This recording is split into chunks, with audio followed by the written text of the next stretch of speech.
when we talk about how difficult it was in some circumstances for you to kind of remain impartial with different cases, the case against John Peros, who's a suspected murderer of his previous girlfriend, Shandy, I imagine when you have the evidence of the white Hilux, the blood, the CCTV footage of that white shadow sprinting across the top of the street there from the surveillance camera.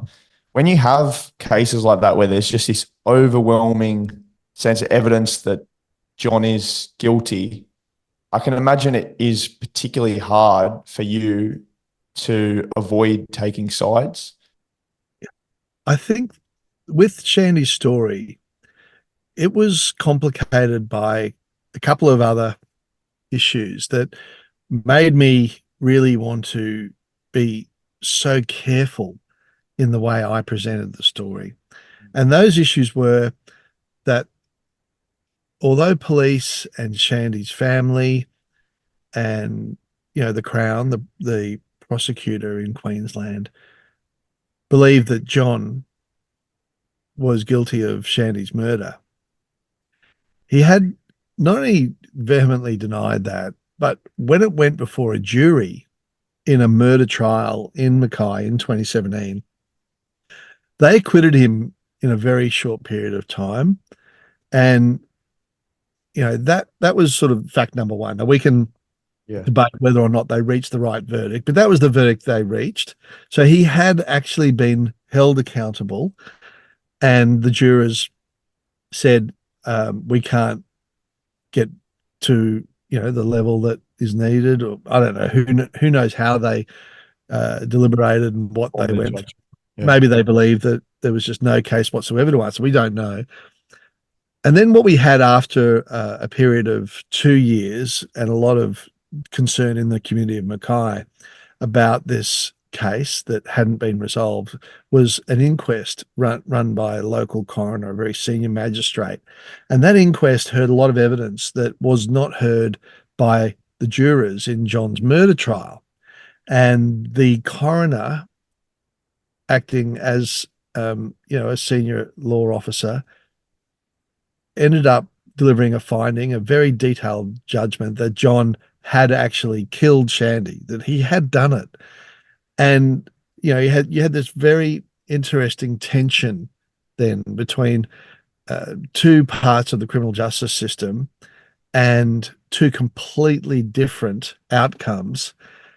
And into that, I really wanted to explore how the jurors, or how the trial had unfolded, how the murder had taken place, how the coroner had come to his view, and try to be as open-minded as possible given the different outcomes.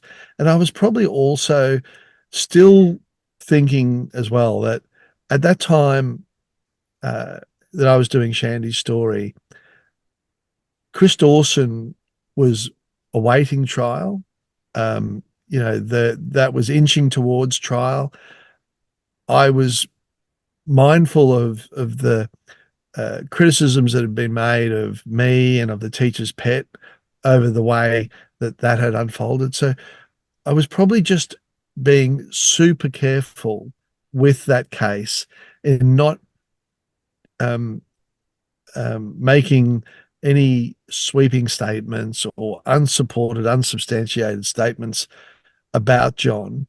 And as a result, I think we ended up getting an incredibly important and extraordinary outcome, being findings and evidence and now huge reforms funded by more than $100 million because of our discovery with Dr. Kirsty Wright, who helped me, that the Queensland Forensic Lab, the DNA testing laboratory for all crime, serious crime in Queensland, was a basket case and had been for years, and had failed thousands of victims of crime, including Shandy, in terms of identifying the perpetrators rapists and murderers and other very serious, the worst possible criminals. And so, you know, we I don't sort of step back from the Shandy story and say we identified a killer, someone other than John or even John. What we identified in Shandy's story was everything that we believed was in the public interest and relevant in that case. But more than that, we exposed a corruption in the most important part of the the the forensic science. It's the worst forensics disaster in the world, according to Dr. Kirsty Wright, and it would not have ever been known if it hadn't been for her efforts and our joint kind of determination to keep exposing it and keep digging with that podcast series. It's going to have a long tail too. You know, the legacy will be many, many more people who would otherwise have got away with their crimes getting arrested, and you know, it's just happening. People are getting arrested and charged with serious crimes as a result of the realization by the system that should have known better, that they were doing it wrong, that they were failing to detect DNA that was always there. And you know, people talk about, well, do true crime podcasts, you know, really make a difference? Do they get in the way? Do they hinder or do they help?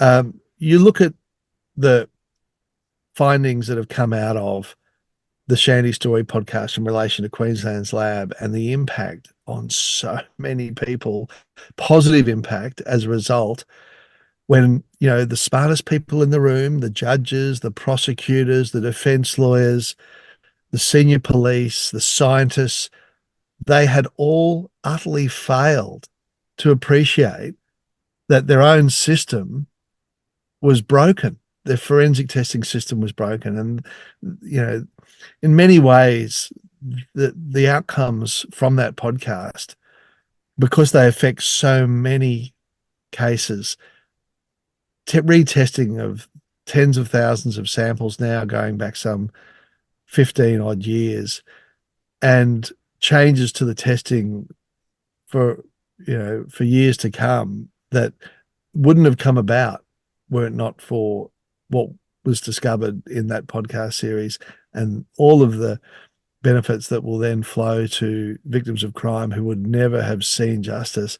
It kind of, you know, when we talk about the individual cases that are really important, you know, Bronwyn and Lynn and Janine Vaughan in the Night Driver, they're so important as single cases. But we are talking about potentially hundreds and hundreds of cases that are going to be rectified, fixed up because of this one podcast, Shandy's story and Shandy's legacy.